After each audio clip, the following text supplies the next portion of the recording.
بسم الله الرحمن الرحيم. الحمد لله رب العالمين، والصلاة والسلام على سيد الأنبياء والمرسلين محمد وعلى آله وأصحابه أجمعين. أما بعد، فأعوذ بالله من الشيطان الرجيم. بسم الله الرحمن الرحيم. يا أيها الذين آمنوا اجتنبوا كثيرا من الظن إن بعض الظن إثم ولا تجسسوا ولا يغتب بعضكم بعضا أيحب أحدكم أن يأكل لحم أخيه ميتا فكرهتموه واتقوا الله إن الله تواب رحيم. صدق اللہ العظیم. آج ہمارے اس سلسلے کی یہ تیسری کڑی ہے جس میں ہم سورۃ الحجرات کے ان اہم ترین مضامین کو، ان اہم ہدایات کو جاننے کی کوشش کر رہے ہیں جس میں ایک اچھا معاشرہ مسلمانوں کا کیسے بنے، مسلمان ایسے ڈھنگ سے کہ ان میں باہم اتفاق ہو، اتحاد ہو، وہ سب مل جل کر کسی ایک اچھے مقصد کے لیے جی سکیں. ایسی ہدایات اور ایسے مشورے اللہ تعالیٰ نے ہمیں دیے ہیں، ہم ان ہدایات کو سمجھ سکیں. اللہ ہمارا خالق ہے، ہمیں بنایا اس نے ہے، ہماری فطرت سے وہ پوری طرح واقف ہے. وہ جانتا ہے کہ ہمارے اندر خوبی یا بگاڑ کس طرح سے آتا ہے اور کس طرح اس کو ختم کیا جا سکتا ہے. اللہ تعالیٰ نے اس صورت میں کچھ اہم ہدایتیں دیں جو ابھی تک ہمارے سامنے آئیں. پہلے اللہ نے فرمایا جب کوئی بات تمہارے سامنے آتی ہے تو اس کی تحقیق کیا کرو. کسی شخص نے کوئی بات کہی ہے، وہ آپ کے سامنے آئی تو اس کی حقیقت جاننے کی کوشش کرو، اس میں سچائی کتنی ہے. جب حقیقت جان لو گے تو تمہیں معلوم ہوگا کہ بہت سی باتیں جو آپ کے سامنے آئی تھی وہ ویسی نہیں تھی جیسے لگ رہی تھی، ویسی نہیں تھی جیسے پیش کی گئی تھی، ویسی نہیں تھی جتنا برا خیال آپ کے ذہن میں بن گیا تھا.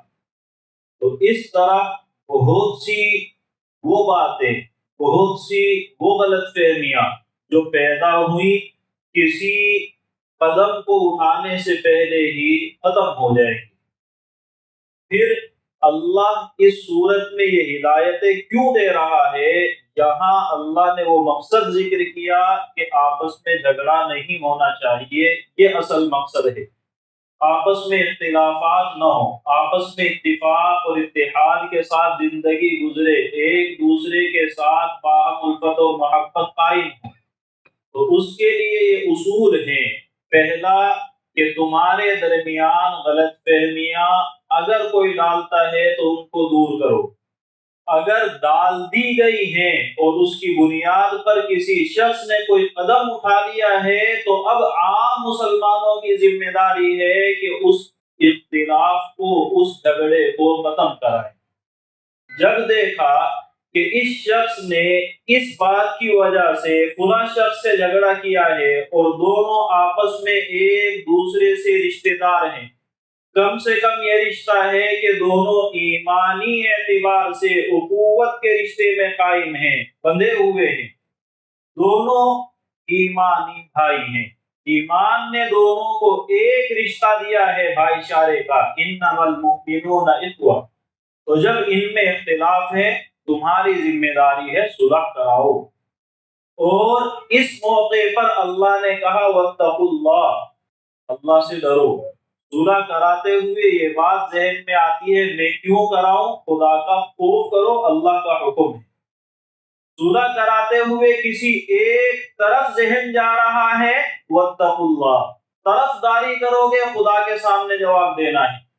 ایک کا حق مارنے کی کوشش کرو گے، جیسا کہ عام طور سے ہوتا ہے. صلح کے نام پر کمزور کو دبایا جاتا ہے، صلح کے نام پر کمزور کو قائل کیا جاتا ہے، تم جا کے اس سے یہ بات کہو تاکہ جھگڑا ختم ہو۔ جھگڑا ختم ہو جائے کا مطلب یہ ہے کہ جو ناحق ہے، جو ظالم ہے، اس کو روکو، اس نے غلط کیا اس کو پابند کرو۔ اگر نہیں کر سکتے ہو تو پھر اس سے تعلق ایسا بناؤ کہ وہ مجبور ہو جائے۔ ایک آدمی نہیں، تمام مسلمانوں کو خطاب ہے۔ اس کو آپ اگر متفق ہو کر قائل کرنا چاہو ضرور کر لو گے، اللہ تمہارے ساتھ ہوگا۔ اللہ ایسے انصاف پروروں سے محبت کرتا ہے، اللہ راہ فراہم کرے گا، کرو تو صحیح۔ اگر جھگڑا ہو تو صلح کراؤ، صلح ضرور کرانے کی کوشش کرو، اور جب کرانے بیٹھو تو انصاف کو بنیاد بناؤ۔ یہ مت دیکھو کہ کدھر سے مسئلہ حل ہو سکتا ہے، یہ دیکھو حق کیا ہے، کس کو حق مل سکتا ہے۔ پھر واپس اللہ نے وہی سلسلہ قائم کیا کہ پہلی چیز تھی جھگڑے کی ایک دوسرے کے درمیان ڈالی گئی غلط فہمی، اور دوسری چیز جو اس کی بنیاد ہے وہ ہے لا یسخر قوم، کوئی شخص کسی کا مذاق نہ اڑائے۔ پچھلے ہفتے ہم نے اس پر بات کی ہے، مذاق نہ اڑائے، کوئی کسی کو طعنہ نہ دے، کوئی کسی کا نام بگاڑ کر نہ پکارے۔ یہ بگڑا ہوا جو نام ہے جس سے اس کو چڑ ہوتی ہے، جس کو سننے سے وہ شخص اپنی بے عزتی محسوس کرتا ہے یا نہیں بھی کرتا کیونکہ عادت ہو گئی ہے، لیکن نام اچھا نہیں ہے، اس نام سے مت پکارو۔ اس کا جو اچھا نام رکھا گیا تھا وہ نام لے کر کے پکارو، اسی نام کے ساتھ اس سے خطاب کرو۔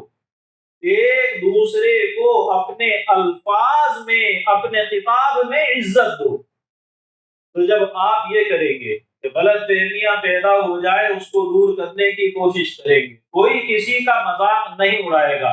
مذاق اڑانا مذاق کرنا دو الگ چیز ہے، یہ بات پہلے آ چکی ہے۔ کوئی کسی کو طعنے نہیں دے گا، کوئی کسی کو برے نام سے نہیں پکارے گا۔ اب آپ غور کر لیں، ہمارے درمیان بہت سے اختلافات، بہت سے جھگڑے یہیں سے ختم ہو۔ آگے اللہ نے ایک اہم ہدایت دی، مستقل آیت وہاں سے شروع کی اور فرمایا یا ایھا الذین آمنوا اجتنبوا کثیرا من الظن، کہ ایمان والو غلط فہمیاں مت پالا کرو۔ غلط فہمیاں دو طرح سے ہوتی ہیں۔ ایک غلط فہمی میں نے اپنے بارے میں پال لی، مجھے اپنے بارے میں ڈاؤٹ ہوتا ہے، میں یہ کر رہا ہوں پتہ نہیں صحیح کر رہا ہوں کہ نہیں۔ جیسے ایک غلط فہمی کبھی کبھی آدمی کو ہوتی ہے، میں نے وضو کر لیا پتہ نہیں کلی کی تھی کہ نہیں، پتہ نہیں چہرہ ایک بار دھلا تھا کہ دو بار دھلا تھا، ہاتھ پتہ نہیں دھلے تھے کہ نہیں۔ یہ جو ذہنوں کے اندر خیالات ہے، شیطان آپ کے ذہن میں ڈالتا ہے، ان خیالات کو آنے سے پہلے ختم کرو۔ میں نے دھلا تھا بس کافی، کلی کی تھی، جب پورا وضو کیا تھا تو کلی کی تھی، ذہن میں آتے ہی ختم کرے پہلی فرصت میں۔ میں استنجا کرنے گیا تھا، پتہ نہیں پانی کا استعمال کیا تھا کہ نہیں کیا تھا، جب روزانہ کرتا ہوں تو آج کون سا ایسا حادثہ پیش آیا کہ نہیں کیا تھا۔ میں نے پیشاب کرنے کے بعد مجھے لگ رہا ہے کہ کوئی قطرہ آیا تھا، تو اگر آیا تھا تو میں استنجا کر کے آیا ہوں، یہ چھینٹے یا پانی اس کے ہو سکتے ہیں۔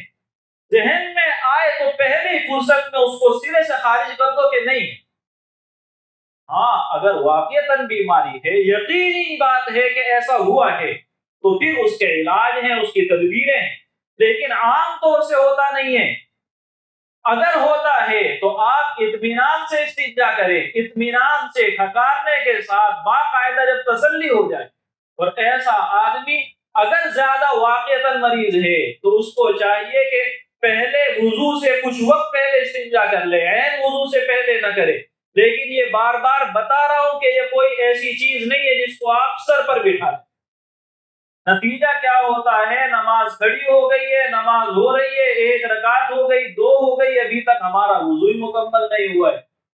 نتیجہ یہ ہوتا ہے کہ ہمیں غسل کرنا ہے، پتہ نہیں ہوا ہے کہ نہیں، آدھا گھنٹہ ہو گیا۔ وسوسوں کے مریض یہی سے پیدا ہوتے ہیں۔ تو ذہن میں غلط فہمی آ رہی ہے، پہلا کام ہوا ہی نہیں ہے، یا ہو چکا ہے تو ہو چکا ہے بس، یہ ایک غلط فہمی۔ دوسری غلط فہمی، آدمی آج کل اتنی چیزیں سامنے آتی ہیں، ہم نئی نئی چیزیں ڈھونڈتے ڈھونڈتے وہاں چلے گئے ہیں، ہمیں احساس نہیں ہوتا کہ یہ شخص ہمارے دین پر حملہ کر رہا ہے۔ اس کی باتیں سنتے رہیں گے، اس کی بھی سنی، اس کی بھی سنی، اس کی بھی سنی۔ فرق ہمیں کرنا چاہیے تھا کہ کون صحیح ہے کون غلط۔ سب کو صحیح مان کر ہم نے کہا کہ یہ سب صحیح ہے، تو پھر دین کیسا، اسلام کیسا؟ یا اسلام صحیح یہ بھی سب صحیح، تو پھر میرا اسلام خراب۔ دین کے بارے میں وسوسے آتے ہیں جب آپ صحیح دین دینے والا، صحیح دین سکھانے والا منتخب نہیں کرتے ہیں۔ ہر کسی کی بات سامنے آئی اسی کو شیئر کر رہے ہیں، جہاں سے سنا اسی کے اوپر عمل کرنا شروع کر دیا۔ بس مزہ آنا چاہیے۔ ایک آدمی نے ایک بات کہی، دین کے راستے کی کہی ہے، صحیح کہی ہے۔ جب آپ کو بھی معلوم ہے، آپ اگر اپنا پھٹا ہوا نوٹ، خراب نوٹ چلانا چاہتے ہیں دھوکہ دے کر کے، تو 20-25 نوٹ کے بیچ میں اس کو پھنساتے ہیں۔ دھوکہ دے کر کے چلانا صحیح ہے یا غلط وہ آپ کو معلوم ہے، لیکن پھنساتے 20-25 نوٹوں کے بیچ میں ہے۔ کیوں؟ تاکہ اوپر نیچے والے کو دیکھ کر لگے کہ ہاں یہ صحیح ہے۔ تو جب کوئی شخص آپ کے دین پر حملہ کرے گا تو وہ آگے پیچھے بہت سی باتیں بہت اچھی کرے گا۔ کوئی آپ کے روزگار سے جوڑ کر کے بتائے گا، کوئی آپ کے گھر سے جوڑ کر کے بتائے گا، کوئی آپ کی ٹینشنوں کو دور کرنے والی بتائے گا، اور درمیان میں ایک اپنی بات گھسا دے گا۔ آپ کہیں گے کہ اس نے 10 باتیں اچھی کہی تھی، تو اس کے بارے میں سوچنے کی کیا ضرورت؟ نتیجہ آپ کا دین آپ کے ہاتھ سے نکل رہا ہے، آپ کو احساس ہی نہیں ہے۔ تو اس طرح کے خیالات جو آپ کو کبھی وسوسوں کا شکار کرتے ہیں، اس طرح کے خیالات جو کبھی آپ کو آپ کے دین کے بارے میں شبہات میں ڈالتے ہیں، اللہ نے فرمایا انما النجوى من الشیطان، یہ اس طرح کے وسوسے شیطان ڈالتا ہے۔ جو ایسی حرکت کر رہا ہے انسان کی شکل میں، شیطان کا چیلا ہے، شیطان کے راستے پر چل رہا ہے، آپ کو بھی چلا رہا ہے۔ لیکن اے مومنو، تمہیں پریشان نہیں ہونا ہے۔ شیطان کیوں ذہن خراب کر رہا ہے؟ لِيَحْزُنَ الَّذِينَ آمَنُوا، مومنین کے ذہن کو پریشانی میں ڈالنا ہے، اس کے علاوہ کچھ بھی نہیں۔ اور شیطان تمہیں پریشان کرنا چاہتا ہے وَلَيْسَ بِضَارِّهِمْ شَيْئًا إِلَّا بِإِذْنِ اللَّهِ، اللہ چاہے گا تو پریشان ہوگے، نہیں چاہے گا تو نہیں ہوگے۔ اور نہیں چاہے گا تو نہیں ہوگے کے معنی یہ ہے، جب آپ کو لگ رہا ہے کہ اس نے یہ بات میرے ذہن میں ڈالی ہے، یا خود سے ذہن میں ایک بات آ رہی ہے، تو اپنے ذہن کو سمجھائیں۔ نہیں سمجھ رہا ہے، کسی سمجھدار سے جا کر مشورہ کر لیں۔ جب آپ اپنی الجھن بتائیں گے تو دور ہو جائے گی، اور جب پہلے مرحلے پر آپ نے دور کرنے کی کوشش نہیں کی، آہستہ آہستہ بڑھتے بڑھتے ایک مرحلہ وہ آئے گا کہ آپ بہت بڑی ٹینشن کے شکار ہوں گے۔ بسا اوقات ایمان کے بارے میں شک میں جا پڑیں گے، اور بسا اوقات ایمان سے ہاتھ دھو بیٹھیں گے۔ اللہ کے بارے میں، تقدیر کے بارے میں آپ کو خیالات ایسے آئیں گے کہ یہ کیا چیزیں۔ آدمی کو چاہیے جب یہ خیالات آئیں تو ان کو صحیح کرنے کی کوشش کرے۔ اللہ کے رسول صلی اللہ علیہ وسلم کی خدمت میں ایک شخص آئے، ایک صحابی، یا رسول اللہ، میرے ذہن میں اس طرح کے وسوسے آتے ہیں، میرے ذہن میں اس طرح کے خیالات آتے ہیں، میں انہیں زبان پر اگر لے آؤں مجھے اتنے برے وہ لگتے ہیں، اتنے برے لگتے ہیں، انہیں زبان پر لانے سے بہتر ہے مجھے جلا کر کے کوئلہ کر دیا جائے، سرخ سیاہ سب کچھ ہو کر فنا ہو جاؤں، یہ مجھے زیادہ عزیز ہے۔ جل کر کے خاک ہو جانا، جل کر کے کوئلہ بن جانا میں پسند کروں گا، ترجیح دوں گا اس جیسی باتوں کو زبان پر لانے کے اوپر، یعنی اتنے خطرناک ہیں۔ وہ صحابی اس بات کو اس ڈھنگ سے دیکھ رہے ہیں کہ وہ وسوسے، وہ خیالات اتنے برے ہیں، میرے ذہن میں آ رہے ہیں۔ اللہ کے رسول نے بات کو سمجھا اور فرمایا کہ یہی تو ایمان ہے، ایمان یہی ہے۔ مطلب آپ نے دیکھا اس نظریے سے کہ خیالات اتنے خطرناک ہیں، اللہ کے رسول نے دیکھا اس نظریے سے کہ ان باتوں کو آپ زبان پر لانا پسند نہیں کرتے ہو، جلنا پسند کرتے ہو۔ تو آدمی ایک بات کو اتنا برا مان لے کہ آگ میں جل جانا اس بات کو کہہ دینے سے آسان ہے۔ یہ خیال اگر ذہن میں آ رہا ہے تو اس کا مطلب تمہارا ایمان بہت مضبوط ہے۔ کیا ہوا؟ ایک وسوسہ، ایک خیال ذہن میں آیا، ایک اچھے سمجھدار اللہ کے نبی کے سامنے لے جا کر کے رکھا، اللہ کے رسول نے ذہن سے ٹینشن کو ہی ختم کر دیا کہ کیوں پریشان ہوتے ہو، تمہارے ذہن میں خیال ہے، اس خیال کو خیال رہنے دو، تمہارا ایمان بالکل مضبوط ہے۔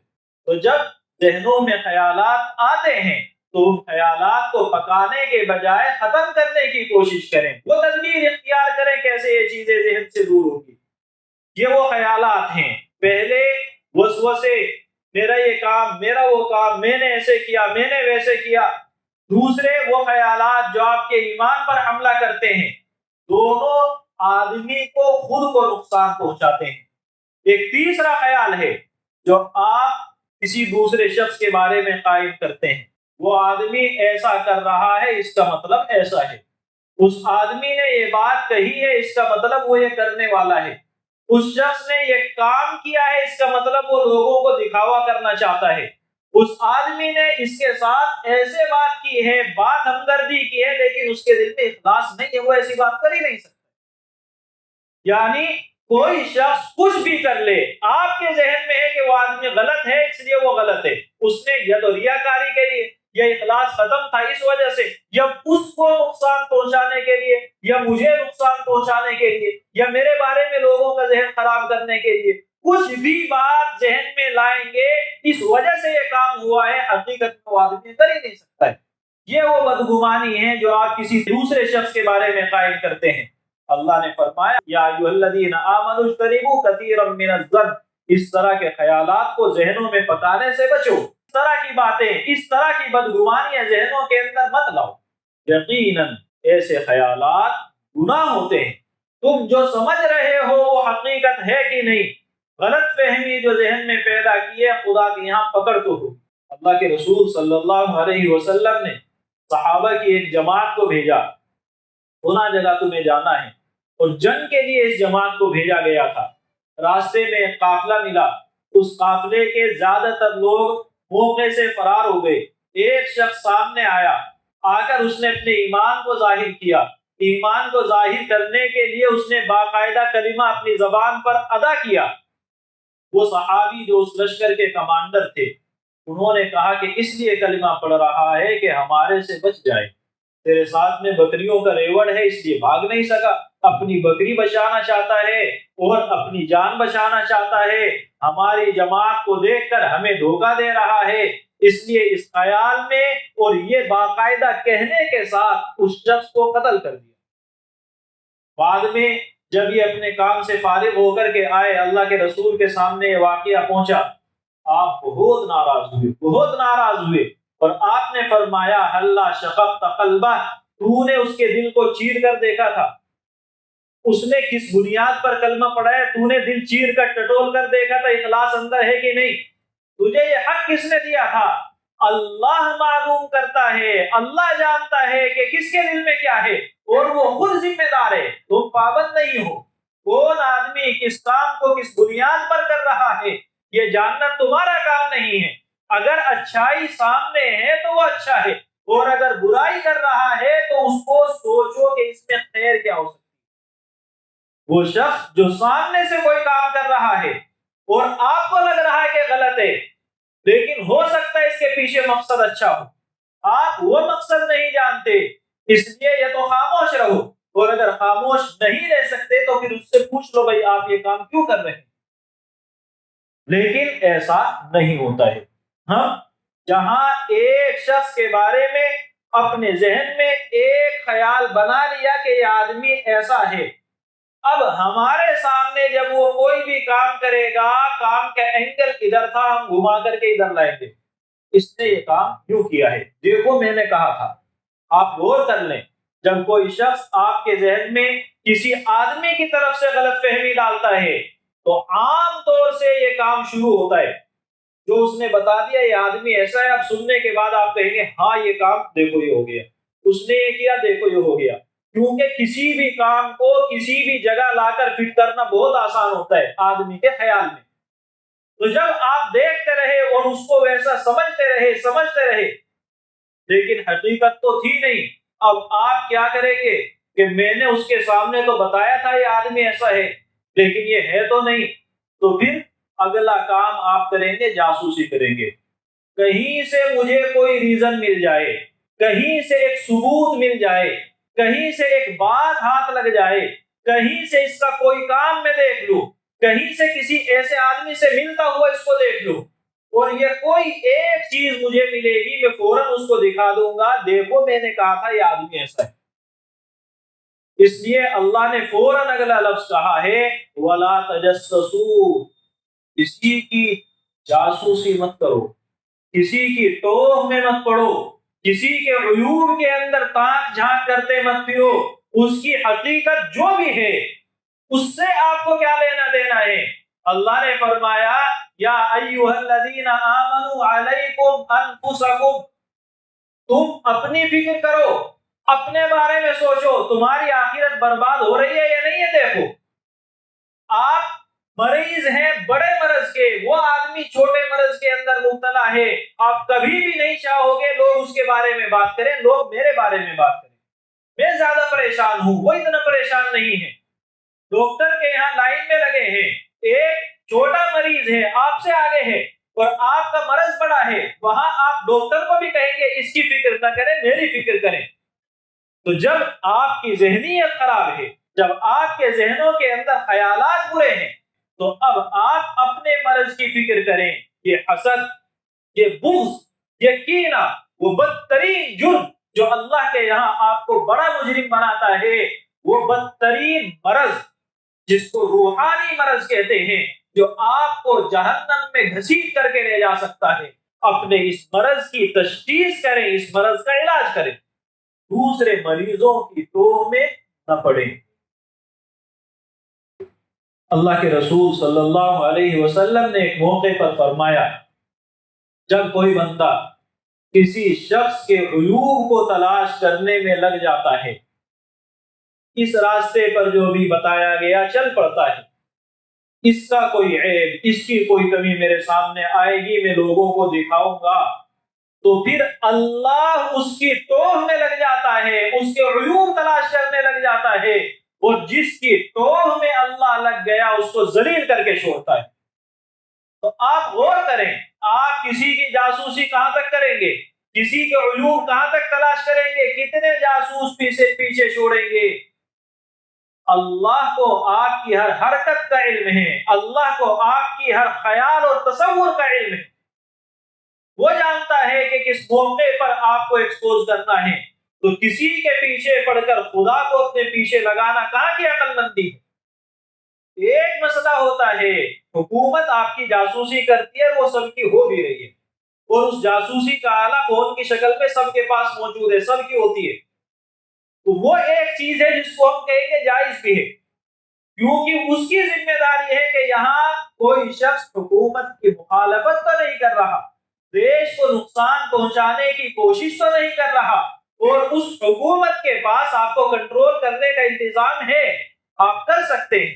تو انتظام کو چلانا اور انتظام بھی اس معنی میں چلانا اور کسی مقصد کے لیے جاسوسی کرنا یقیناً ایک ایسا عمل ہے جس پر اللہ آپ کی پکڑ نہیں کرتا ہے، لیکن اس نام سے دوسرے مفادات نکالنا ایسا بدترین عمل ہے جس کی حقیقت اللہ جانتا ہے، اور اللہ جانتا ہے، پھر کسی کو جاننے کی ضرورت نہیں، اور اللہ جانتا ہے، وہ انتظام کرنے کی طاقت رکھتا ہے۔ حکمران یہ کام کر سکتا ہے، کسی اور کے لیے یقیناً ٹوہ میں پڑنے کی اجازت نہیں ہے۔ کیوں نہیں ہے؟ آپ اگر کسی کی ٹوہ میں پڑیں گے کیا کریں گے؟ اس کا عیب مل گیا تو کیا کریں گے؟ پرچار کریں گے، بدنام کریں گے، اس کے علاوہ کچھ بھی نہیں۔